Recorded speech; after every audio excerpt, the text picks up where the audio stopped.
everyone, and welcome to Civil Exam Journey. Can you build an engineering career in California without first earning a bachelor's degree in engineering in the United States? In some cases, the answer is yes, and an engineering training certification may be one possible path.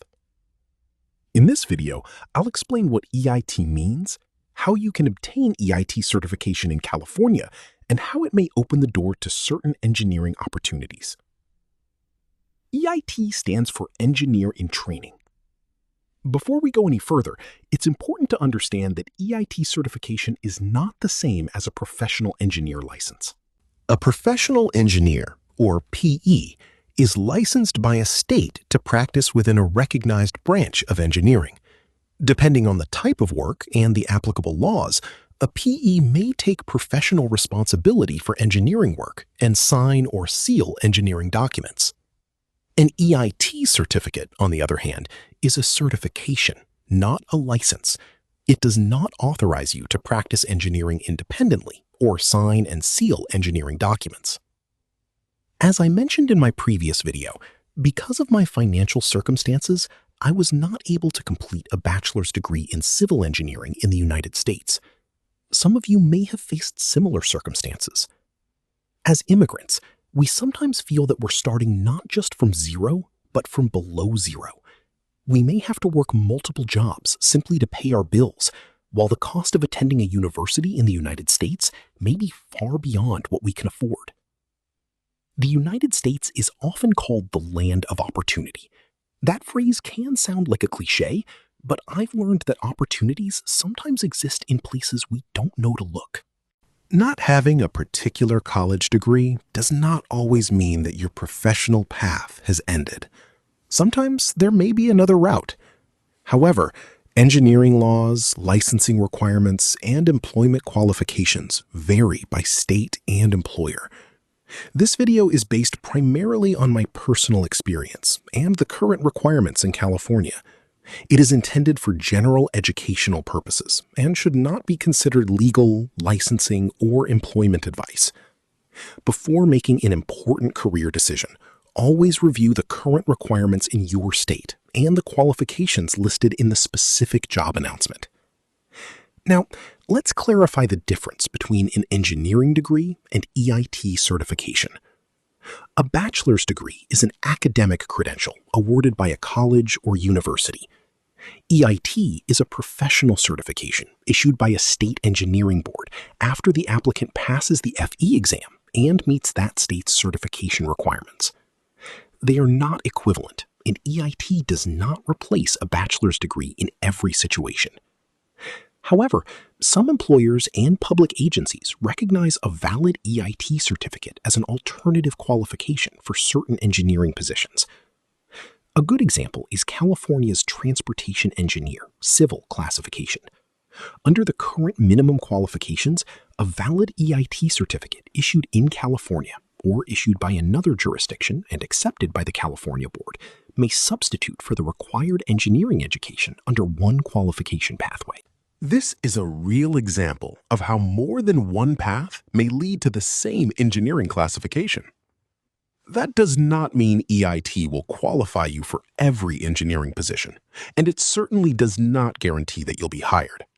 Every employer and job announcement may have different requirements. But in some cases, EIT certification may help someone move from a technician-level career path into an engineering career path, even without the specific engineering degree normally requested for the position. So, how do you obtain EIT certification? The first major step is passing the FE exam. FE stands for Fundamentals of Engineering. In California, you must pass the appropriate NCEES FE exam before applying for EIT certification. Passing the FE exam alone does not automatically make you an EIT in California. After passing the exam, you must submit a separate application to the California Board. For many applicants, preparing for and passing the FE exam is the most challenging part of the process. I know this because I went through it myself. Because my focus is civil engineering, I took the FE civil exam. It covers a wide range of subjects commonly taught in undergraduate civil engineering programs, including mathematics and statistics, ethics, engineering economics, statics, dynamics, mechanics of materials, fluid mechanics, surveying, water resources and environmental engineering, structural engineering, geotechnical engineering, transportation engineering, and construction engineering. That list may sound overwhelming, and honestly, it can be. You may need to answer questions from subjects that are normally taught over several college semesters, but please don't let that discourage you. You do not need to learn everything in one day. You need a realistic plan, the right resources, and enough consistency to keep moving forward. Now let's discuss California's eligibility requirements. In addition to passing the FE exam, an EIT applicant must qualify through one of three general pathways. Path 1. Engineering education. The first pathway is based on education. You must have at least 3 years of post-secondary, college-level engineering education. This does not necessarily mean that you must have completed a bachelor's degree. However, your education must satisfy the board's current requirements. Depending on your academic history and the application instructions in effect when you apply, you may need to provide information or documentation related to your education. In a separate video about the EIT application, I'll discuss the types of courses that may be relevant and the information applicants should be prepared to provide. Path 2. Engineering-related work experience. The second pathway is based on experience. You must have at least 3 years of engineering-related work experience. One important lesson from my experience is that the name of your employer, your job title, or the fact that you worked on an engineering project may not fully explain what you actually did. Your duties and responsibilities matter. When I applied for EIT certification, some of the experience I submitted was not initially accepted based on the information I had provided. I was asked to explain certain duties in greater detail. That experience taught me how important it is to describe your work clearly, specifically, and accurately. You should explain what you actually did, how your responsibilities were related to engineering, and why you believe the experience meets the requirement. The goal is not to exaggerate your experience. The goal is to provide enough accurate information for the reviewer to understand it. In my EIT application video, I'll discuss this in more detail and share what I learned from my own application. Application forms and review procedures can change, so always follow the current instructions provided by the California Board when you apply. Path 3. A combination of education and experience. The third pathway allows you to combine college-level engineering education with engineering-related work experience. Together, the qualifying education and experience must total at least 3 years. For example, someone might have 2 years of engineering-related work experience and 1 year of college-level engineering education. Another applicant may qualify through a different combination that also totals at least 3 years. California currently recognizes all 3 pathways: education, experience, or a combination of the two. After passing the FE exam and determining that you meet one of these pathways, you can submit your application through BPELSG Connect.